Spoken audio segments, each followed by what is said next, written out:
Pathways to diversity आज के हमारे द हिंदू एडिटोरियल का टाइटल है ये। पहले मैं बताता हूं आपको, पाथवेज का मतलब होता है अलग अलग रास्ते, ठीक है ना, अलग अलग मार्ग कह सकते हो आप। और डाइवर्सिटी का मतलब है यहां पे बायोडाइवर्सिटी, इट मींस जैव विविधता। मतलब यहां ये कहना चाहता है कि जैव विविधता को हैंडल करने के लिए, टैकल करने के लिए कौन कौन से रास्ते, कौन कौन से मार्ग हमें अपनाने चाहिए, ये हमारा टाइटल है। तो सबसे पहले तो मैं आपसे एक जनरल रिक्वेस्ट करूंगा, ठीक है, आप प्लीज इस बात को मानिएगा और इसे अमल में लाइएगा कि जब भी हम कभी कहीं घूमने जाते हैं, ठीक है ना, और स्पेशली ऐसी जगह पे जहां पे ग्रीनरी खूब ज्यादा है, आप वहां पे क्या करते हैं, आप, मैं, हम सब वहां पे क्या करते हैं कि जैसे प्लास्टिक बोतल्स होती है, आपको चिप्स, कुरकुरा, इस टाइप की जो चीजें हम वहां पे लेके जाते हैं या वहां से बाई करते हैं, खरीदते हैं, तो वो जो वेस्टेज होता है, जो कचरा होता है, जो हमारा गार्बेज होता है, उसे हम वहीं फेंक के आ जाते हैं। ये उस ग्रीनरी को सबसे ज्यादा नुकसान पहुंचा रहा है। तो मैं रिक्वेस्ट करूंगा कि आप ऐसा ना करें। आप अपने साथ जो भी इस टाइप का, जो भी प्लास्टिक बोतल्स होती है, जो इस तरीके का कचरा होता है, इसे वापस लेके आए और किसी पर्टिकुलर डस्टबिन में, ऐसी जगह जहां पे उसको फेंके आप। ये इतना सा काम कीजिए, क्योंकि आज का हमारा द हिंदू एडिटोरियल का जो टाइटल है वो बायोडाइवर्सिटी को लेकर है। अभी क्या हुआ है कि 30 सितंबर को यूएन में एक समिट हुआ, समिट का मतलब एक सम्मेलन हुआ है, ठीक है ना, वहां पर इस जैव विविधता को लेकर, बायोडाइवर्सिटी, जैव विविधता को लेकर एक समिट हुआ है, ठीक है ना, एक तरीके से ये समझ लीजिए आप, मीटिंग हुई है, सम्मेलन हुआ है, और वहां पर इसके बारे में काफी सारे गंभीर बातों पर बातें की गई है। तो आज के हमारे एडिटोरियल में हम यही सीखेंगे।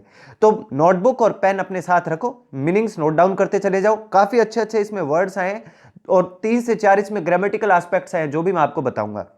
मुझे पता है एडिटोरियल पढ़ना बोरिंग लगता है, वो मैं जब इसका देखता हूं, वीडियो का डिटेंशन देखता हूं कि कितने बच्चे इसको कितने टाइम तक देखते हैं, तो मैक्सिमम 10 मिनट आ रहा है।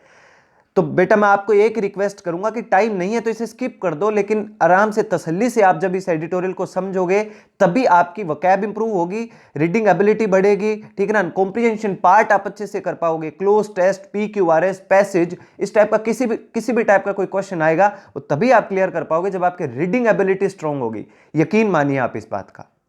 ठीक है, चलिए शुरू करते हैं। पाथवेज टू डाइवर्सिटी, ठीक है ना, अलग अलग रास्ते किसको लेकर, डाइवर्सिटी को लेकर, जैव विविधता को लेकर, बायोडाइवर्सिटी को लेकर, ठीक है ना, उसे टैकल करने के क्या क्या रास्ते हो सकते हैं उनके बारे में बात की जाएगी। देखिए सबसे पहले है, एज अ बायोडाइवर्सिटी कन्वेंशन की member India's pandemic recovery must be green. अब देखिए समझते हैं हम क्या कहता है ये, एज अ बायोडाइवर्सिटी कन्वेंशन। देखो कन्वेंशन का मतलब क्या होता है, वही, ठीक है ना, सभा, सम्मेलन, ठीक है ना। तो एक बायोडाइवर्सिटी, जैव विविधता के सम्मेलन का की मेंबर होने के नाते, एज का यहां पे मतलब क्या, नाते, क्या होने के नाते, बायोडाइवर्सिटी जैव विविधता कन्वेंशन का सम्मेलन का एक की मेंबर का मतलब मुख्य सदस्य होने के नाते, इंडियाज पेंडेमिक रिकवरी, भारत की जो ये वैश्विक महामारी, कौन सी, कोविड-19, ये जो वैश्विक महामारी के जो रिकवरी हम कर रहे हैं, जो इसमें सुधार लाने के प्रयास कर रहे हैं ना, मस्ट बी ग्रीन्ड, मस्ट बी, होना ही चाहिए। क्या होना चाहिए, ग्रीन का देखो यहां पे मतलब क्या है, ग्रीन का, ग्रीनरी से बना है, ग्रीनरी का मतलब क्या है, पर्यावरण को ध्यान में रखते हुए, ठीक है ना, जो हमारा एनवायरमेंट है, जो ग्रीनरी है, उसको ध्यान में रखते हुए। देखो आज मैंने ये जो अपना इसका कलर है ना, ये भी मैंने ग्रीन ही रख लिया, ठीक है। तो इसको क्या करना चाहिए हमें, भारत के लिए बोल रहा है कि भारत जो है एक मुख्य सदस्य था किसका, बायोडाइवर्सिटी कन्वेंशन का, ठीक है ना, उस सभा का, सम्मेलन का, और इंडिया को क्या करना ही चाहिए, मस्ट किसके लिए आता है, ऑब्लिगेशन के लिए, ठीक है ना, कोई काम आपके लिए बहुत जरूरी ही होता है तब आप वहां पे मॉडल मस्ट यूज करते हो। तो पेंडेमिक का मतलब वैश्विक महामारी, तो इस वैश्विक महामारी से उभरने के लिए भारत, इससे रिकवरी में, सुधार में भारत को किस चीज का ध्यान रखना चाहिए, ग्रीनरी का, मतलब पर्यावरण को नुकसान नहीं होने देना किसी भी हालत में। चलिए आप देखते हैं आगे। The UN summit on biodiversity convened on September 30 in the midst of global crisis caused by the novel coronavirus that is thought to have spilled over to humans from an animal reservoir। चलिए समझते हैं क्या कहता है ये, कि UN की जो समिट हुई, जो अधिवेशन हुआ ऑन बायोडाइवर्सिटी, जैव विविधता को लेकर, कन्वेंड, अब देखो पहला ही मीनिंग है अपने पास, कन्वेंड का मतलब, कन्वेंड ऑन, ये पूरा का पूरा बना है फ्रेज, इसका मतलब होता है हेल्ड ऑन, रखा गया, आयोजित किया गया, ठीक है ना, इसका मतलब क्या है, कन्वेंड ऑन का मतलब हेल्ड ऑन, रखा गया, September 30 सितंबर को, इन द मिडेस्ट, बिल्कुल बीचों बीच, ऑफ अ ग्लोबल क्राइसिस, वैश्विक ये जो संकट आ रखा है, ठीक है ना, विपत्ति जो आ रखी है, इसके बीचों बीच, ठीक है, कोज्ड बाय, जिसका कारण क्या है, कोज्ड बाय, किसके किसकी वजह से ये ग्लोबल क्राइसिस है, द नोवल कोरोना वायरस, इस कोरोना वायरस की वजह से, that is thought to have spilled over, जिसके बारे में, that is thought to have, मतलब ऐसा माना जा रहा है, ऐसा सोचा जा रहा है, किसके बारे में, इस कोरोना वायरस के बारे में, टू हैव स्पिल्ड ओवर, देखो स्पिल ओवर, इसको नोट डाउन कर लो, स्पिल ओवर को, स्पिल ओवर का क्या मतलब निकल के आता है, स्पिल ओवर का मतलब होता है कोई भी पर्टिकुलर ऐसी चीज होती है ना जो क्या हो जाती है, आपको क्या कर देती है, आउट ऑफ कंट्रोल कर देती है, ठीक है ना, जो क्या कर देती है आपको आउट ऑफ, स्पिल ओवर का मतलब होता है आउट ऑफ कंट्रोल होना, ठीक है ना, तो जिसने क्या कर दिया है, एक तरीके से स्पिल ओवर कर दिया, आउट ऑफ कंट्रोल कर दिया है, ठीक है ना, मतलब आपके नियंत्रण से बाहर कर दिया है, टू ह्यूमंस, जो ह्यूमंस हैं उनको क्या कर दिया, एक तरीके से उसने पूरी तरीके से आउट ऑफ कंट्रोल कर दिया है, ठीक है ना, पूरी तरीके से आउट ऑफ कंट्रोल हो चुका है ह्यूमंस, मानव जाति जो पूरी तरीके से आउट ऑफ कंट्रोल हो चुकी है, फ्रॉम एन एनिमल रिजर्वियर, एक जानवर, ठीक है ना, एक जानवर के रिजर्वियर का मतलब होता है संरक्षण केंद्र। अब देखो यहां पे इसको किस तरीके से यूज किया गया कि कोरोना वायरस का जो माना जा रहा है कि जो मेन कोरोना वायरस का जो ये एक तरीके से जो मेन जो फैला है, ये कहां से फैला है, एक जानवर से फैला है, ठीक है ना, तो ये कहता है कि एक ऐसी बीमारी कोरोना वायरस जिसने क्या किया है, पूरे ह्यूमंस को, स्पिल ओवर का मतलब क्या कर दिया है, एक तरीके से आउट ऑफ कंट्रोल हो चुका है, ठीक है ना, ये पूरी तरीके से काबू में कर लिया, आउट ऑफ कंट्रोल हो चुका है, ऐसा माना जा रहा है, और ये फ्रॉम, मतलब ये फैला कहां से, फ्रॉम एन एनिमल रिजर्वियर, एक जानवर के केंद्र से, मतलब इसका मेन केंद्र जो है वो कौन सा है, एक जानवर है, तो ये बना अपना इसका। अब आगे देखते हैं, इन न्यूयॉर्क, अब देखो जीके का क्वेश्चन बनता है, ठीक है ना, जीके का क्वेश्चन यहां पे है कि बायोडायवर्सिटी को लेकर जो समिट हुआ वो कहां हुआ, ठीक है ना, कितनी तारीख को हुआ, तो जो तारीख है वो तो ये रही, कब हुआ, 30 सितंबर को हुआ, ठीक है ना, 30 सितंबर को हुआ, कहां हुआ, न्यूयॉर्क में हुआ, तो ये ऐसे क्वेश्चन बन जाते हैं, ठीक है, चलिए समझते हैं। इन न्यूयॉर्क में मेंबर नेशंस का क्या मतलब होता है, राष्ट्र सदस्य, वे सदस्य राष्ट्र, ठीक है ना, जो देश इसके सदस्य हैं, ऑफ द कन्वेंशन, इस सम्मेलन के, ऑन बायोलॉजिकल डाइवर्सिटी, सीबीडी, ठीक है ना, देखो अब convention on biological diversity, CBD की फुल फॉर्म, ये सीबीडी आगे भी एक दो बार और आएगा तो ध्यान में रखिएगा, convention on biodiversity, biological diversity, तो ये जैव विविधता को लेकर जो एक कन्वेंशन हुआ, जो सम्मेलन हुआ, took note of the link, अब इसको नोट डाउन कर लो, took of to the link, took note का मतलब होता है ध्यान देना, ठीक है ना, किसी चीज के ऊपर अगर आप इसे गूगल करोगे तो इसका मीनिंग निकल के आएगा संज्ञान लेना, तो ध्यान देना, संज्ञान लेने का मतलब किसी पे आप थोड़ा सा ध्यान देते हो, फोकस करते हो, तो इन्होंने क्या किया, ध्यान दिया इस लिंक पे, इस कनेक्शन पे, कौन से कनेक्शन पे बताएगा ये आगे, बिटवीन बायोडाइवर्सिटी लॉस, कि जो जैव विविधता का जो लॉस हो रहा है, जो नुकसान हो रहा है, एंड द स्प्रेड, और ये फैलाव ऑफ एनिमल पैथोजेंस,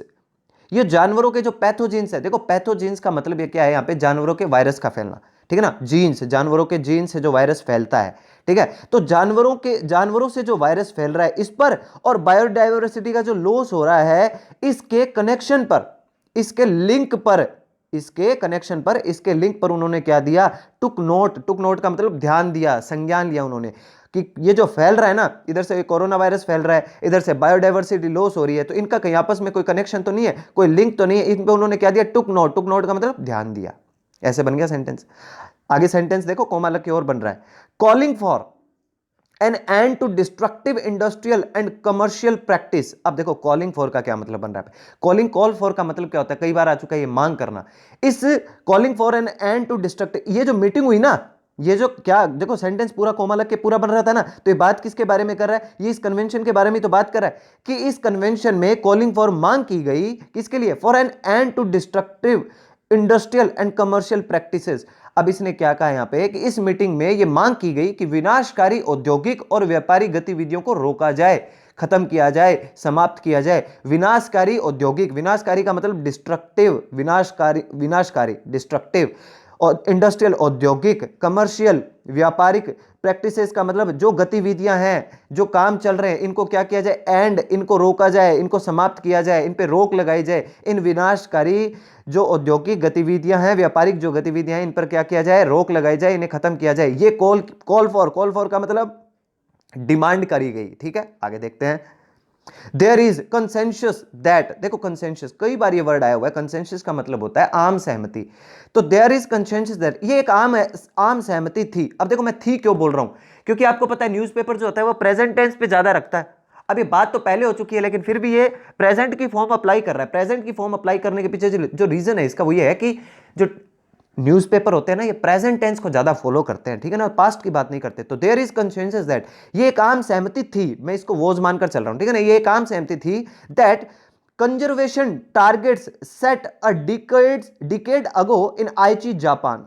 ठीक है, आइची कहां पे है? ये जापान में है। अब ये क्या कहता है, इसने ये कहा है कि एक आम सहमति थी, क्या थी, क्या दैट कंजर्वेशन टारगेट्स, ये जो संरक्षण के जो टारगेट्स थे, ठीक है ना, जो उन्होंने टारगेट्स डिसाइड किए थे, ये सेट हो चुके थे अ डिकेड अगो, दशक पहले। दशक पहले, डिकेड का मतलब क्या होता है? दशक, अगो का मतलब पहले। दशक पहले ही एक आम सहमति बनी थी, आज से दशक पहले मतलब 10 साल पहले ही एक आम सहमति बनी थी, किसको लेकर? कंजर्वेशन को लेकर, संरक्षण को लेकर, इन आइची जापान, जापान में आइची नाम की जगह, वहां पर, टू बी अचीव्ड बाई 2020। और उसमें क्या ये डिसाइड किया गया था कि टू बी अचीव्ड, उन्हें अचीव किया जाएगा, प्राप्त किया जाएगा बाई 2020, 2020 तक। देखो वैसे तो एक रूल बताता हूं आपको ग्रामर का, क्या होता है कि जब किसी सेंटेंस में बाई प्लस टाइम आता है ना, बाई के साथ कोई टाइम दे रखा होता है, वहां पर हम फ्यूचर परफेक्ट टेंस अप्लाई करते हैं, फ्यूचर परफेक्ट टेंस अप्लाई करते हैं, नोट डाउन कर लेना। अब आप इसको पेपर, इस न्यूज़पेपर के अंदर मत ऐड कर देना कि इससे हम समझे, नहीं, मैं तो आपको ग्रामर का जनरल रूल बता रहा हूं। न्यूज़पेपर पर्टिकुलर ग्रामर के सारे रूल्स फॉलो नहीं करता। तो बाई प्लस टाइम जब कभी किसी सेंटेंस में आए ना, तो वो फ्यूचर परफेक्ट टेंस को फॉलो करता है। जैसे मान लो मैंने एक सेंटेंस बोला कि India will have become a super power by 2030, 2030 तक भारत सुपर पावर बन चुका होगा। तो will have plus V third, future perfect tense में यही अप्लाई होता है, यही उसका स्ट्रक्चर रहता है, समझ जाना। अब यहां पे वैसे बाई प्लस 2020 आया तो है, लेकिन यहां पे बात नहीं हो रही इस टाइप की। चलिए समझते हैं, आया तो मैंने आपको समझा दिया। अब ये कहता है कि जिसमें इन रूल्स, इन टारगेट्स को अचीव करने का जो रखा गया था, वो कब रखा गया था? 2020 में।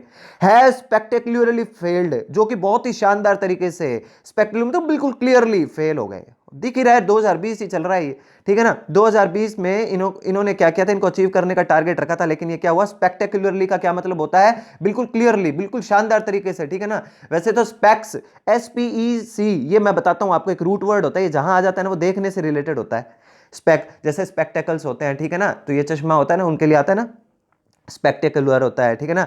तो ये जहां तक देखने से रिलेटेड होता है, तो स्पेक्टेकुलरली फेल्ड, ये बहुत ही भव्य थे, मतलब देखा जा रहा है कि बिल्कुल क्लियरली फेल हो चुके हैं। Evidence is presented by the latest UN global biodiversity outlook 5 report. अब देखो, जो प्रमाण है, जो साक्ष्य है, एविडेंस जो है, इज प्रेजेंटेड, प्रेजेंट किए गए, ठीक है ना, इज प्लस वर्ब की थर्ड फॉर्म, पैसिव वॉइस है ये, ठीक है ना, is plus V third form, by the latest UN global biodiversity outlook 5 report. जो रिपोर्ट थी किसकी? UN के ग्लोबल बायोडाइवर्सिटी आउटलुक 5 की जो रिपोर्ट थी, उसमें ये एविडेंस, ये तथ्य, ये साक्ष्य प्रस्तुत किए गए, किसके द्वारा? UN ग्लोबल बायोडाइवर्सिटी आउटलुक 5 की रिपोर्ट में। नन ऑफ द 20 टारगेट्स, कोई सा भी 20 टारगेट थे, उनमें से कोई सा भी नहीं, हैज बीन फुली मेट, कोई सा भी, फुली मेट का मतलब यहां पे क्या क्या है? उसे पूरा नहीं किया गया। वैसे तो मेट का मतलब मिलना, लेकिन यहां पे मिलना नहीं है, मतलब वो अपने, जो उन्होंने अपना टारगेट डिसाइड किया था ना, उस पे कोई भी कामयाब नहीं हुआ। नन ऑफ द 20 टारगेट्स, ठीक है ना, नन ऑफ द के बाद आने वाला नाउन प्लूरल, ठीक है ना, none of the 20 targets, 20 target जो डिसाइड किए, एक भी उनमें से आपस में नहीं मिला, मतलब टारगेट पूरे एक भी नहीं हुआ उनसे। Many countries have chosen to ignore the connection between biodiversity and well-being। अब देखो एक समस्या ये भी है कि बहुत सारे देश हैं, हैव चोजन, जिन्होंने चुन लिया, टू इग्नोर, मतलब उन्होंने इग्नोर कर लिया, उन्होंने इग्नोरेंस का रास्ता चुन लिया। किस तरीके से? अब ये क्या कहना चाहता है यहां पे? वो ये कहना चाहता है कि कई सारे ऐसे देश थे जिन्होंने क्या चुन लिया, मैं बताता हूं आपको क्या चुन लिया। The connection between diversity and wellbeing, भी उन्होंने क्या क्या? इग्नोर कर दिया। किसके कनेक्शन को? किसके आपसी संबंध को? बिटवीन बायोडाइवर्सिटी एंड वेलबींग, कि आपके स्वस्थ रहने में और बायोडाइवर्सिटी के बीच में कोई संबंध नहीं है। उन्होंने इस चीज को क्या कर दिया? इग्नोर कर दिया। ध्यान दीजिएगा, ठीक है ना, मतलब कई सारे ऐसे देश हैं जिन्होंने क्या मान लिया, क्या चुन लिया, कि उन्होंने इग्नोर कर दिया, उन्होंने मानने से ही मना कर दिया कि किसी तरीके का कोई कनेक्शन होता भी है, किसके बीच में? बायोडाइवर्सिटी के बीच में और वेलबींग, स्वस्थ रहने के बीच में और बायोडाइवर्सिटी के बीच में कोई संबंध होता भी है क्या? इससे ही मना कर दिया उन्होंने। बिटवीन प्रेपोजिशन कहां यूज हुई है? दो के लिए, ज्यादातर ये कहां के लिए यूज होती है? दो के लिए यूज होती है। और भी इसमें कई सारी बातें बिटवीन में, ऐसा नहीं है कि हमेशा दो के लिए आप बिटवीन को यूज करोगे, कई सारी और भी बातें हैं। चलिए आगे देखेंगे। And depleted ecological capital in pursuit of financial prosperity. अब देखो डिप्लेटेड का पहले मैं मीनिंग बता देता हूं। डिप्लेटेड का मतलब होता है कम करना, ठीक है ना, किसी चीज को रिड्यूस करना। उन्होंने क्या कर दिया, कम कर दिया है। किसको? इकोलॉजिकल कैपिटल को। इकोलॉजिकल कैपिटल का क्या मतलब है यहां पे? पारिस्थितिक जो पूंजी है, मतलब हमारे वातावरण, जो हमारा आसपास का वातावरण है, जो एनवायरमेंट है, जो हमारा इकोलॉजिकल है, जो पारिस्थितिक जो तंत्र है ना, इसकी कैपिटल को, मतलब इसके महत्वता को, इसकी पूंजी को, इसकी इंपॉर्टेंस को उन्होंने क्या कर दिया? कम कर दिया। इन परस्यूट ऑफ, अब देखो इन परस्यूट का मतलब किसको फॉलो किया उन्होंने? किस चीज को ध्यान में रखते हुए? ऑफ फाइनेंशियल प्रॉस्पेरिटी, कि वो है ना आर्थिक संपन्नता, वित्तीय संपन्नता को उन्होंने किसके नजरिए में कम कर दिया? इकोलॉजिकल कैपिटल को किसके नजरिए में उन्होंने कम कर दिया? फाइनेंशियल प्रॉस्पेरिटी के। मतलब उन्होंने है ना, एक तरीके से मैं आसान भाषा में समझाऊं तो वित्तीय संपन्नता को उन्होंने प्रायोरिटी पे रखा, ठीक है ना, वित्तीय संपन्नता को तो ज्यादा उन्होंने इंपॉर्टेंस दी, ठीक है ना। और किसके किसके किसके लिए? इकोलॉजिकल कैपिटल को, मतलब पारिस्थितिक जो पूंजी है, पारिस्थितिक जो इंपॉर्टेंस है उसको कोई महत्व नहीं दिया उन्होंने। उनके नजर में फाइनेंशियल प्रॉस्पेरिटी ज्यादा महत्वपूर्ण होगी, ठीक है ना। अब आप कहोगे कि सर परस्यूट का क्या मतलब? परस्यूट का मतलब होता है फॉलो करना, ठीक है ना। तो मतलब उन्होंने किसको फॉलो करा? फाइनेंशियल प्रॉस्पेरिटी को फॉलो करा, ठीक है ना। इकोलॉजिकल कैपिटल को उन्होंने फॉलो नहीं किया, उसे तो उन्होंने क्या किया? डिप्लीटेड। डिप्लीटेड का मतलब कम किया। इसको कैसे याद रखोगे? प्लेट के अंदर, ठीक है ना। डिप्लीटेड को मतलब प्लेट में कम रखना चाहिए, डी प्लेट करना चाहिए। खाना खाते हो ना आप, तो जितनी भूख होती है उसे थोड़ा सा कम करना चाहिए, ठीक है। चलिए आगे देखते हैं। Among the achieve targets that fell by the wayside are those on reform or phasing out of subsidies that erode biodiversity। अब समझते हैं ये क्या कहता है। देखो, among the achieve target, जो टारगेट्स थे, कौन से? जो एच जापान के अंदर जो थे ना, उनमें से कई सारे, अमंग उनमें से कई, that fell by way side, ये फ्रेज है, नोट डाउन कर लो, फेल बाय वे साइड। इसका मतलब क्या बनता है? कई ऐसे प्लान्स जो बीच रास्ते में फेल हो गए। वे साइड का मतलब रोड के एक तरफ, रोड के एक तरफ ही फेल का मतलब गिर गए, मतलब फेल हो गए। कई सारे ऐसे प्लान थे जो आईची जापान में किए गए थे ना, कई सारे ऐसे टारगेट्स उन्होंने डिसाइड करे थे, उनमें से कई सारे तो क्या हो गए? बीच रास्ते में ही फेल हो गए। फेल का मतलब गिर गए, मतलब शुरू नहीं, उससे पहले फेल हो गए वो। आर दोज, उनमें से कई हैं, ऑन रिफॉर्म, जो फेल हो गए ना उनकी बात कर रहे हैं। उनमें से कौन कौन से थे? ऑन रिफॉर्म, जो कि सुधार के लिए थे। वो किस पे थे? सुधार के लिए। और phasing out of subsidies that Erode biodiversity. अब मैं समझाता हूं आपको यहां पे क्या किया गया है, कि कई सारे ऐसे नियम थे जो कि सुधार के लिए थे, जिससे कि जैव विविधता को कम करने वाले कामों को सब्सिडीज देना कम कर दे। देखो मैं समझाता हूं। देखो, बायोडाइवर्सिटी का मतलब जैव विविधता, इरोड का मतलब होता है कम करना, लिख लो, इरोड का मतलब क्या होता है? कम करना। सब्सिडीज हो गया, ठीक है ना। फेजिंग आउट, अब फेजिंग आउट का क्या मतलब होता है? कि मतलब है ना, वो उनको आप क्या करो, एक तरीके से ग्रेजुअली किसी चीज को कम करना। फेजिंग आउट का मतलब क्या होता है? फ्रेजल वर्ब है ये, फेज आउट, इसको नोट डाउन करो, ये फ्रेजल वर्ब है, फेज आउट। फेज आउट का मतलब होता है ग्रेजुअली, ग्रेजुअली का मतलब धीरे धीरे किसी चीज को आप कम करते हो। तो उन्होंने ये कहना क्या चाहता है एडिटोरियल? वो कहता है कि कई सारे ऐसे प्लान जो आईची के अंदर टारगेट जो डिसाइड किए गए थे ना, वो क्या बीच रास्ते में फेल हो गए। और उनमें से कई ऐसे थे जो थे क्या, किसके लिए? सुधार के लिए। किसमें सुधार के लिए? कि जो बायोडाइवर्सिटी को कम करने वाले, बायोडाइवर्सिटी को जो कम करने वाले, जो भी बायोडाइवर्सिटी के बीच में आ रहे थे ना, तो बायोडाइवर्सिटी को, इस जैव विविधता को कम करने वाले कई काम, कई ऐसे प्लान, ठीक है ना, उनको धीरे धीरे कम करना। उनको धीरे धीरे कम करना मतलब उनको जो सब्सिडीज दी जाती थी, सरकार कई कामों को बढ़ावा देने के लिए सब्सिडीज देती है ना, अपनी तरफ से भी पैसा देती है, उन सब्सिडीज को आप कम करो। कौन से कामों के लिए? जो काम बायोडाइवर्सिटी के लिए कहीं ना कहीं प्रतिकूल असर डालते हो, ठीक है ना, उनको क्या करते हो? इरोड करते हो। इरोड का मतलब बायोडाइवर्सिटी, जैव विविधता को कम करते हो। ऐसे पर्टिकुलर कामों को सब्सिडीज देना फेज आउट करो। फेज आउट का मतलब ग्रेजुअली, धीरे धीरे कम करो, ठीक है। Steps for resources use with in safe ecological limits, preventing industrial fisheries from. अब देखो, ये मैं पूरा तो बाद में समझाऊंगा, पहले ये समझो आप। ये कहता है steps for resources use with in safe ecological limit. अब ये यहां पे क्या कहना चाहता है? ये कहता है कि वो संसाधनों के लिए जो कदम उठाए गए, ठीक है ना, कि इन संसाधनों के लिए जो कदम उठाए जाए ना, वे पारिस्थितिकी की सीमा को सुरक्षित रखते हो। कहने का मतलब, जो स्टेप्स, जो कदम आप उठाओ फॉर रिसोर्सेज, इन संसाधनों के लिए, use with in safe ecological limit, जो पारिस्थितिक जो सीमा है इसको सुरक्षित रखे, ऐसे संसाधनों के कदम उठाए जाए, ठीक है ना। ऐसे कदम उठाए जाएं जिनमें क्या हो? इकोलॉजिकल जो लिमिट है, जो पारिस्थितिकी की जो सीमा है ना, वो सुरक्षित रहे। इनको कोई, मतलब एक तरीके से कहना चाहता है पर्यावरण को नुकसान नहीं पहुंचे। प्रिवेंटिंग इंडस्ट्रियल फिशरीज, ठीक है ना, वो रोके। प्रिवेंट का मतलब क्या होता है? रोकना। किसको? इंडस्ट्रियल फिशरीज, जो आप औद्योगिक फिशरीज करते हो, मत्स्य जो पालन करते हो, ठीक है ना, जो मछलियों का ये जो व्यापार करते हो, फ्रॉम डिस्ट्रॉइंग थ्रेटेंड स्पीसीज, कम से कम उनको तो कम से कम आप प्रिवेंट करो, रोको। जो डिस्ट्रॉइंग, जो बर्बाद कर रही है, थ्रेटेंड स्पीसीज, थ्रेटेंड का स्पीसीज का क्या मतलब है? जो खतरे में है, जो खतरे में ऐसी कई प्रजातियां हैं मछलियों की जो कि बिल्कुल क्या होने वाली है? खत्म होने की कगार पे है, ठीक है ना, दुनिया से गायब ही हो जाएंगी। ऐसे कम से कम जो फिशरीज है, जो मत्स्य वाले जो मामले हैं ना, ऐसे मत्स्य पालन को तो रोको आप। खतरे के दायरे में आने वाली प्रजातियों को तो कम से कम बचाया जाए। और भी बताए गए कई सारी बातें। एंड वल्नरेबल, फिर आगे वर्ड अपने पास, वल्नरेबल का मतलब कमजोर, कमजोर होते हुए हमारे इकोसिस्टम को बचाया जाए। And an end to pollution, और जो हमारे पॉल्यूशन को जो खत्म कर रही है, ठीक है ना, समाप्त करिए, उन ऐसी चीजों को बचाया जाए, इंक्लूडिंग ग्रोइंग प्लास्टिक वेस्ट, ठीक है ना। जो हमारा पोल्यूशन है, जो पोल्यूशन खत्म हो रहा है ना, सॉरी पोल्यूशन क्या, जो पोल्यूशन को बढ़ावा देने वाली चीज है, मतलब पोल्यूशन को तो एंड किया जाए। और ये पोल्यूशन जो है उसमें ग्रोइंग हो रही है, जो बढ़ोतरी हो रही है, किससे हो रही है? जो प्लास्टिक वेस्ट है, जो मैंने आपको शुरुआत में एडिटोरियल के बताया। तो प्लास्टिक वेस्ट की ग्रोइंग को भी क्या किया जाए? कम किया जाए। तो ये सारी चीजें करने की जरूरत है। चलिए आगे देखते हैं।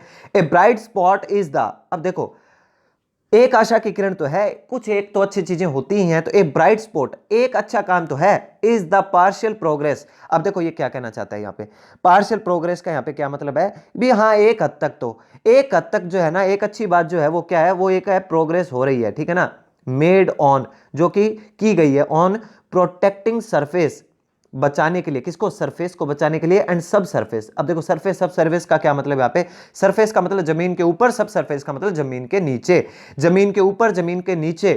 कुछ जगहों पर तो क्या हो रहा है? पार्शियल प्रोग्रेस हो रही है, मतलब कुछ हद तक तो प्रोग्रेस हो रही है, ऐसी बात नहीं कि जीरो है, जीरो नहीं है, कुछ तो प्रयास किए जा रहे हैं जिसमें प्रोटेक्ट किया जा रहा है, किसको? सरफेस को, जमीन के ऊपर वाले हिस्से को, एंड सब सरफेस, जमीन के नीचे वाले हिस्से को, जो पानी में आता है, ठीक है ना।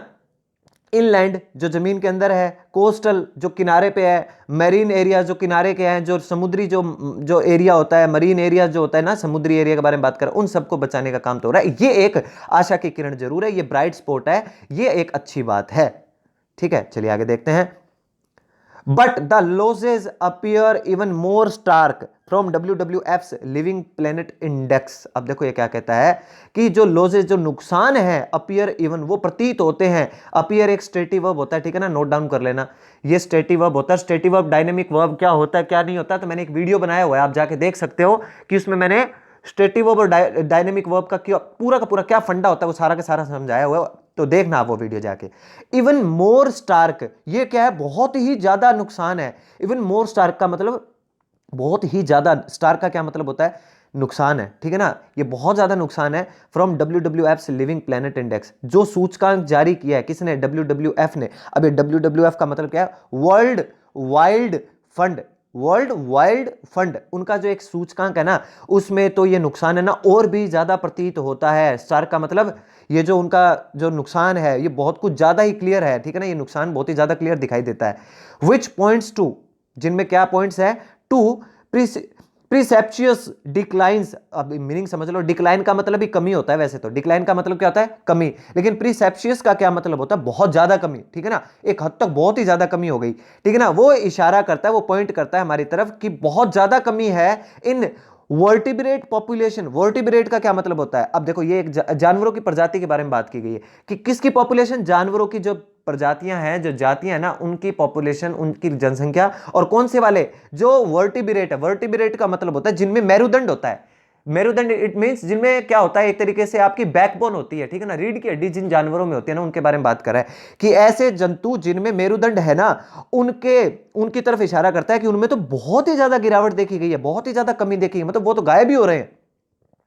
एक की इंडिकेटर, ये एक मुख्य जो इंडिकेटर है, ठीक है ना, मुख्य इशारा है क्या? बाय 68% ओवर 1970 लेवल, 1970 के लेवल से अगर आप देखो ना, तो आप की इंडिकेटर दिखेगा आपको कि मुख्य इशारा है कि बाय 68% ओवर 1970 लेवल, 1970 के लेवल से देखा तो 68% का मामला चल रहा है। ये 68% कम हो गए 1970 से, अगर आज तक हम देखें तो। Faced with fast eroding ecosystem health, अगर हम सामना करें, फेस्ड विद का मतलब क्या है? कन्फ्रंटेशन, मीनिंग नोट डाउन कर लो, CONFRONTATION, कन्फ्रंटेशन, आमना सामना करें। तो कहने का मतलब ये, अगर हम क्या करें, faced with the fast eroding ecosystem, eroding word फिर आ गया, आज बहुत अच्छा शब्द है ये इरोडिंग, नोट डाउन कर लेना, कम करना। अगर हम सामना करें तेजी से, इस कम होते हुए, तेजी से, फास्ट इरोडिंग मतलब तेजी से कम होते हुए इस इकोसिस्टम का, इस पारिस्थितिकी तंत्र का, की हेल्थ का, इसके स्वास्थ्य का, देन 196 सीबीडी मेंबर, 196 जो सीबीडी के मेंबर हैं, सीबीडी की फुल फॉर्म ऊपर आ चुकी है, ठीक है ना।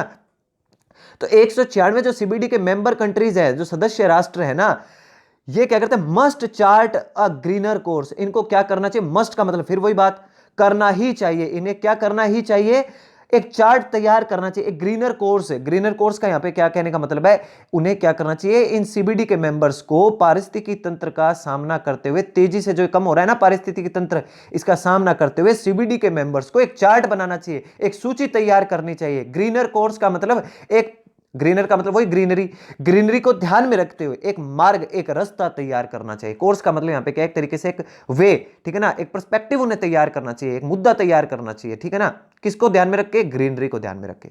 अलाइनिंग, अब ये वर्ड अच्छा है, कई बार आ चुका अलाइनिंग। अलाइनिंग का क्या मतलब होता है, के समान, ठीक है ना, किसके समान होना चाहिए वो, with the Paris agreement, Paris का एक एग्रीमेंट हुआ था, पेरिस समझौता हुआ था, उसको ध्यान में रखते हुए। Which has a significant impact, जिसका एक, विच का मतलब इस पेरिस एग्रीमेंट की बात कर रहा है ये, विच जो कि, कौन सा, जो कि पेरिस का एग्रीमेंट, जो कि हैज अ सिग्निफिकेंट इंपैक्ट, इसका बहुत ही महत्वपूर्ण प्रभाव, सिग्निफिकेंट का मतलब महत्वपूर्ण प्रभाव, on the health of flora and fauna. बहुत दिन बाद फ्लोरा एंड फोना मीनिंग मुझे खुद को ही देखने को मिला है, फ्लोरा एंड फोना, कई बार ये आता रहता है एग्जाम में, ठीक है ना। फ्लोरा फोना, फ्लोरा का मतलब होता है वनस्पति और फोना का मतलब जीव जंतु। तो ये कहता है कि इसका एक बहुत ही महत्वपूर्ण प्रभाव देखने को मिला, किसके स्वास्थ्य पर, वनस्पतियों के स्वास्थ्य पर और जंतुओं के स्वास्थ्य पर। चलिए आगे देखते हैं। एट वेडनेसडेज समिट, बुधवार को जो समिट हुआ, जो सम्मेलन हुआ, अधिवेशन जो हुआ इंडियाज में, अब भारत की बात करते हैं। भारत का जो मैसेज था was one of the pride, वो क्या था, बिल्कुल गर्व से परिपूर्ण था। क्यों भाई, pride in an ancient conservation tradition, भैया इंडिया में जो है ना कंजर्वेशन का, संरक्षण करने का जो ट्रेडिशन है, ये जो परंपरा है ना, ये एंशियंट है। एंशियंट है मतलब बहुत पुरानी है। भारत जो है पर्यावरण के बारे में कोई आज ही नहीं सोच रहा, बहुत पुराने समय से हमारी तो परंपरा ही रही है कि हम पर्यावरण के बारे में हमेशा से सोचते हुए आए हैं। As one of the few mega diverse countries, और ये कौन सी है, वन ऑफ द के बाद आने वाला जो नाउन रहता है वो प्लूरल रहता है, नोट कर लो। वन ऑफ द के बाद आने वाला नाउन रहेगा वो क्या रहेगा, प्लूरल कंट्रीज। तो as one of the few, बहुत ही कम जो मेगा डाइवर्स कंट्रीज हैं, जो कुछ एक कंट्रीज हैं, जो देश हैं जो मेगा डाइवर्स हैं, बहुत ज्यादा विविधताओं भरे देश जो है, डाइवर्स का मतलब विविधता, और मेगा डाइवर्स में बहुत ज्यादा विविधताओं भरे जो देश हैं, उनमें किसका नाम आता है, इंडिया का। एंड वन दैट, और वो that recognise the value of nature, और वो वन का मतलब, और वो देश कौन, भारत, जिसने रिकॉग्नाइज किया, पहचाना, वैल्यू कीमत ऑफ नेचर, प्रकृति की कीमत को पहचाना, एज मच एज, इसके साथ साथ द डिस्ट्रक्शन, इसके साथ और किस चीज को पहचाना, इसके साथ साथ और किन चीजों पर उसने फोकस करा, डिस्ट्रक्टिव इंपैक्ट, विनाशकारी प्रभाव, डिस्ट्रक्टिव का मतलब विनाशकारी प्रभाव, ऑफ अनरेगुलेटेड रिसोर्सेस एक्सप्लॉइटेशन, जो अनियंत्रित जो संसाधनों का एक्सप्लॉइटेशन हो रहा है, जो दोहन हो रहा है ना, इसके ऊपर जो फोकस करा, इसको जो पहचाना, वो किसने पहचाना, भारत ने। मतलब भारत का जो हमेशा से ट्रेडिशन रहा है, परंपरा रही है, ठीक है ना, कि पारिस्थितिकी तंत्र को लेकर, ठीक है ना, इनको लेकर भारत हमेशा से इनके संरक्षण को लेकर पहले से ही सोचता हुआ है। और सबसे बड़ी मेगा डाइवर्स कंट्रीज भी हैं, जो बाकी देशों में है, बाकी दुनिया में है, उनमें से एक भारत भी आता है। और भारत ने ही पहचाना नेचर की वैल्यू को, ठीक है ना, और इसके साथ साथ उन्होंने किस चीज को पहचाना, जो डिस्ट्रक्टिव इंपैक्ट था। डिस्ट्रक्टिव इंपैक्ट किसका, ये जो अनियंत्रित, अनरेगुलेटेड का मतलब अनियंत्रित जो संसाधन है, रिसोर्सेज है ना, एक्सप्लॉइटेशन का मतलब क्या होता है, दोहन, ये जो दोहन करने के अनियंत्रित जो संसाधन है, इनके इंपैक्ट को, प्रभाव को अगर पहचानने वाला कोई देश है तो वो भारत है। National laws of the 1970s and 1980s have indeed shielded islands of biodiversity. अब देखो जो राष्ट्रीय जो कानून बने हुए हैं 1970 और 80 के, हैव इंडीड शील्डेड, इन्होंने क्या किया, वाकई में शील्ड का मतलब क्या किया, यहां पे एक तरीके से इन्होंने क्या किया, शील्ड किया, बचाए रखा है, ठीक है ना, इन्होंने क्या किया है, बचाए रखा है, प्रोटेक्ट किया है, किसको, आइलैंड ऑफ बायोडाइवर्सिटी, बायोडाइवर्सिटी की जमीन को, आइलैंड को, ठीक है ना, जो जो जगह है बायोडाइवर्सिटी की, जैव विविधताओं की जो जगह है, जो लोकेशन है, उनको बचाए रखने का काम किसने किया, 1970 और 80 के जो हमारे नेशनल लॉज थे, जो राष्ट्रीय कानून थे, इन्होंने बचाए रखा। पर्टिकुलरली, विशेष तौर पर, in about 5% of the country's land designated as protected area, और विशेष तौर पर 5% भारत देश की जो जमीन है जिसको डेजिग्नेटेड किया गया, चिन्हित किया गया, ठीक है ना, नामित किया गया प्रोटेक्टेड एरिया के तौर पे, संरक्षित एरिया के तौर पे, संरक्षित स्थान के तौर पर, जो भारत की 5% जो जगह है, जो जमीन है ना, उसका तो विशेष तौर से बचाए रखने का काम किया है। ठीक है, किसने? 1970 1970 और 80 के कानूनों ने। इन्होंने एक शील्ड का काम किया, ठीक है ना, शील्ड वर्ड याद कर लीजिएगा, ठीक है ना, प्रोटेक्ट करना। बट दे आर टुडे, लेकिन आज सीन एज इरिटेंट्स, देखो इरिटेशन से ही बना है ये, इरिटेशन होता है ना, इरिटेशन, आप कहते हो इरिटेट हो रहा हूं मैं, परेशान होना, ठीक है ना, चिढ़ना, to speedy extraction of natural resources. लेकिन आज क्या देखा जा रहा है कि ये इरिटेशन पैदा कर रहे हैं, एक तरीके से परेशानी पैदा कर रहे हैं। टू स्पीडी एक्सट्रैक्शन, देखो एक्सट्रैक्शन का क्या मतलब निकल के आ रहे हैं पे, कि आज जो है ना ये प्राकृतिक जो संसाधन है ना, इनका तेजी से जो एक्सट्रैक्शन हो रहा है, मतलब दोहन, इनका जो क्या हो रहा है, दोहन हो रहा है, इनको जो निकालने में परेशानी हो रही है, ऑफ नेचुरल रिसोर्सेज, जो ये प्राकृतिक जो रिसोर्सेज हैं, जो संसाधन हैं, इनको एक्सट्रैक्शन करने में, जो दोहन करने में जो परेशानी हो रही है, जो इरिटेशन हो रही है ना, वो कब हो रही है? आज हो रही है। कहने का मतलब ये कानून तो बने थे 1970-80 में, और इनकी लोगों को, किन लोगों को, अब ये बात करें उन लोगों की जो इन दोहन के व्यापारों से जुड़े हुए हैं, जिनके बड़े बड़े इंडस्ट्रियल कारखाने हैं, ये जो है, इन लोगों को क्या होती है? बड़ी इरिटेशन होती है, बड़ी समस्या होती है। क्यों? क्योंकि उनको लगता है कि ये ना, ये प्रॉब्लमेटिक रूल्स हैं सारे के सारे। अब देखते हैं क्या कहता है फिर ये, इन दिस अनसीमली हरी, अनसीमली हरी का मतलब क्या है? इस एक अननेसेसरी, अनसीमली का मतलब यहां पे अननेसेसरी जल्दबाजी, ठीक है ना, इस हशल बशल में, इस जल्दबाजी में, इस बिना मतलब की जल्दबाजी में, इस बिना मतलब अनुचित जल्दबाजी में, ड्यू प्रोसेस, नोट डाउन कर लो भैया, ड्यू प्रोसेस, ड्यू प्रोसेस का मतलब होता है जो भी आप डिसाइडेड, जो आपका प्रोसेस होता है, तय जो प्रक्रिया होती है, जो तय प्रक्रिया होती है, is sought to be dispensed with, it's sought to be dispensed with, इनसे है ना, ये जो लोग हैं, कौन से लोग? जिनको इरिटेशन हो रही है, ये क्या चाहते हैं? इज सॉट, सीक की थर्ड फॉर्म आई है, पैसिव वॉइस है, is sought to be dispensed with, वो क्या है? इससे छुटकारा पाना चाहते हैं। सीक का क्या मतलब होता है? चाहना, तो सॉर्ट का मतलब चाहते हैं, वो क्या चाहते हैं? टू बी डिस्पेंस्ड विद, छुटकारा पाना, वो छुटकारा पाना चाहते हैं। किससे? ये जो रूल्स बने हुए हैं ना 1970 और 80s के, इनसे वो छुटकारा पाना चाहते हैं। उनको क्या होती है? इरिटेशन होती है, जो बड़े बड़े औद्योगिक कारखानों के जो मालिक हैं उनको।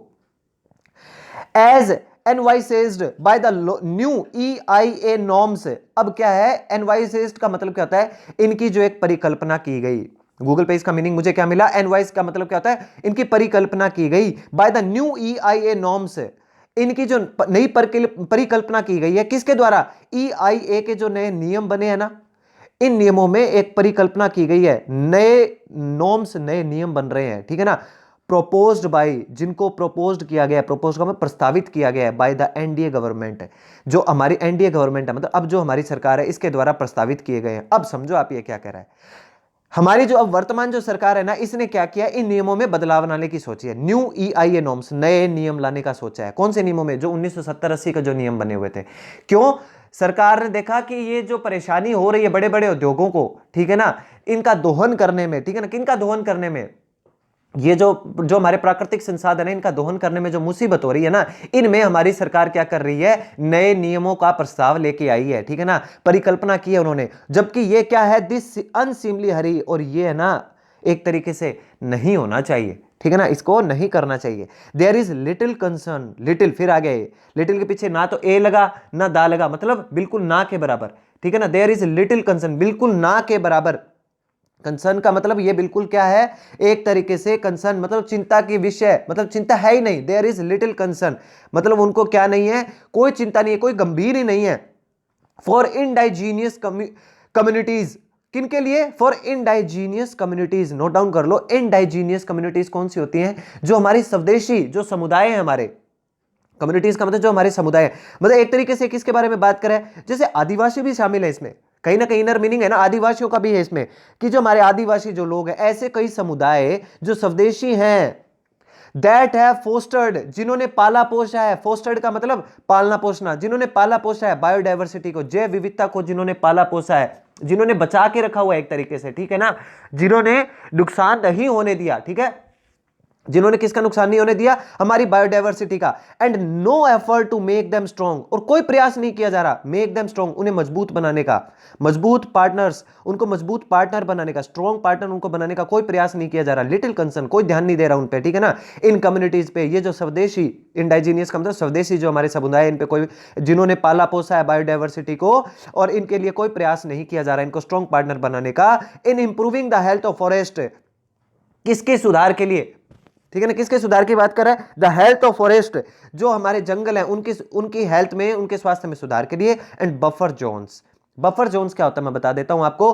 देखो बफर जोन्स का मतलब होता है एनवायरमेंट प्रोटेक्शन के लिए जो एरिया रिजर्व कर देते हैं ना, पर्यावरण को संरक्षित करने के लिए, सुरक्षित रखने के लिए जिस एरिया को आप रिजर्व कर देते हो उसको क्या बोलते हैं, बफर जोन। जहां हर कोई नहीं आया जा सकता, जहां पे शिकार नहीं किए जा सकते, और इस तरीके का होता है ना, आपने एनवायरमेंट स्टडीज में पढ़ा होगा, उन्हें बफर जोन बोला जाता है। तो आप इन जंगलों की, फॉरेस्ट की, जंगलों की रक्षा के लिए, उनके स्वास्थ्य के लिए और बफर जोन की सुरक्षा के लिए कोई काम नहीं कर रहे, कोई नए नियम नहीं बना रहे, कोई प्रयास नहीं किए जा रहे। Now that CBD members are set to draw up fresh conservation targets. अब क्या किया है सीबीडी के जो मेंबर्स है ना, are set to draw up, उन्होंने क्या किया है, नए नियम तैयार कर लिए हैं। आर सेट टू ड्रॉप का मतलब क्या है, नए नियम जो उन्होंने तैयार कर लिए हैं, किसके लिए, to make them strong partners, ठीक है ना, sorry, are set to drop fresh conservation targets to be finalised next year. CBD के मेंबर्स ने ना नए नियम तैयार कर लिए हैं, ठीक है ना, ये जो कंजर्वेशन, संरक्षण करने के लिए जो टारगेट जो डिसाइड किया, to be finalised next year, जिनको फाइनलाइज्ड किया जाएगा कब, अगले साल। To be finalised, to be plus verb की third form passive voice, to be plus V third passive voice बन गए यहां पे। तो इनको अगले साल क्या किया जाएगा, फाइनलाइज किया जाएगा। India too has the opportunity to plan, भारत के पास भी एक अपॉर्चुनिटी, एक अवसर है टू प्लान, क्या करने का, प्लान करने का, योजना बनाने का, ए ट्रिजेक्टरी ऑफ ग्रीन ग्रोथ। देखो ट्रिजेक्टरी का मतलब क्या होता है, एक गणना करना, ठीक है ना, एक रास्ता बनाना, एक पथ करना, एक पथ अपना कोई डिसाइड करना, क्या पथ डिसाइड करना, of green growth. Green growth का मतलब यहां पे सीधा सीधा मतलब निकल रहा है कि पर्यावरण की ग्रोथ। ग्रीन ग्रोथ का मतलब पर्यावरण की ग्रोथ के लिए आफ्टर कोविड-19 के बाद भारत के पास भी पूरा पूरा मौका है कि वो क्या करे, प्लान तैयार करे, ठीक है ना, ग्रीन ग्रोथ का, अराउंड क्लीन एनर्जी, और इसके साथ साथ किसका, क्लीन एनर्जी का, ठीक है ना, जो भी एनर्जी है उसको साफ रखने का, ठीक है ना, जो हमारी एनर्जी है उसको साफ रखने का। इकोलॉजिकल एग्रीकल्चर, जो भी इकोलॉजिकल जो एग्रीकल्चर है, देखो हम एग्रीकल्चर में भी क्या है, बहुत सारे ऐसे चीजें यूज करते हैं जो नुकसान पहुंचाती है हमारे पर्यावरण को, उनको भी क्या करो आप, थोड़ा कम करो, ठीक है ना। जो पारिस्थितिक जो एग्रीकल्चर है ना, उसको भी आप क्या करो, थोड़ा सा उन पे फोकस करो, ग्रीन ग्रोथ बढ़ाने पे फोकस करो। ए फ्रीज, फ्रीज का मतलब क्या होता है, देखो फ्रीज का मतलब होता है एक तरीके से रोक देना, ठीक है ना, फ्रीज कर देना ऑन एक्सपेंशन, बढ़ाना। एक्सपेंस का क्या, देखो एक्सपेंडेशन का क्या मतलब होता है, बढ़ाना किसी चीज को, तो एक्सपेंशन, ठीक है ना, एक्सपेंशन का यहाँ पे विस्तार, किसके विस्तार पर, ऑफ माइनिंग, माइनिंग का मतलब खनन के विस्तार को रोक दिया जाए, फ्रीज कर दो, उनको रोक दो, खनन के विस्तार को रोक दिया जाए। एंड डैम बिल्डिंग, और जो डैम, जो बांधों का विस्तार किया जाता है ना, बांधों की जो बड़ी बड़ी बिल्डिंग्स बनती है उनके ऊपर भी क्या लगा दिया जाए, रोक लगा दी जाए, उनको रोक दिया जाए। रिसोर्स रिकवरी फ्रॉम वेस्ट, और जो वेस्ट है, ठीक है ना, जो वेस्ट जो बचा हुआ होता है उसी को यूज किया जाए, उसकी रिकवरी करी जाए, जो वेस्टेज होता है ना उसकी रिकवरी की जाए, रिसाइकल बिन किया जाए, एक तरीके से उसको रिसाइकल बिन किया जाए। एंड रीजनरेशन का मतलब उसको क्या किया जाए, रीजनरेशन क्या किया जाए, मतलब एक तरीके से उपजाऊ बनाया जाए, ऑफ अरिड लैंड्स। अरिड का मतलब होता है सूखा, अरिड का क्या मतलब होता है, सूखा, जो सूखी जो जमीन है उसे क्या किया जाए, वापस से उपजाऊ बनाया जाए, रीजनरेशन किया जाए। इट शुड ज्वाइन, यहां जो इट अप्लाई हुआ है ये हुआ इंडिया के लिए, इंडिया शुड ज्वाइन, भारत को ज्वाइन करना चाहिए, द कोएलिशन, कोएलिशन वर्ड पहले आ चुका है ना, किसको, गठबंधन को, कौन से गठबंधन को, ऑफ द एनलाइटेंड, जो एनलाइटेंड है, एनलाइटेंड का मतलब जिनको पता चल चुका है कि जो जैव विविधता इसे बचाए रखना कितना जरूरी है, जिनके दिमाग पर यह असर हो चुका है, ठीक है ना, जो जाग चुके हैं, ठीक है ना, एनलाइटेड का मतलब जो जाग चुके हैं, ऐसे देश जो जाग चुके हैं ना, उन देशों के साथ भारत को भी क्या करना चाहिए, अपने गठबंधन को, ठीक है ना, क्या करना चाहिए, उनके गठबंधन को ज्वाइन करना चाहिए। तो ये था आज का हमारा एडिटोरियल, आई होप आपको समझ में आएगा, अच्छा लगा होगा, और लास्ट तक देखते हो, समझते हो तो लाइक शेयर सब्सक्राइब करना ना भूलें। घर पे रहिए, स्वस्थ रहिए, मिलते हैं एक अच्छे ऐसे एडिटोरियल के साथ, बाय बाय।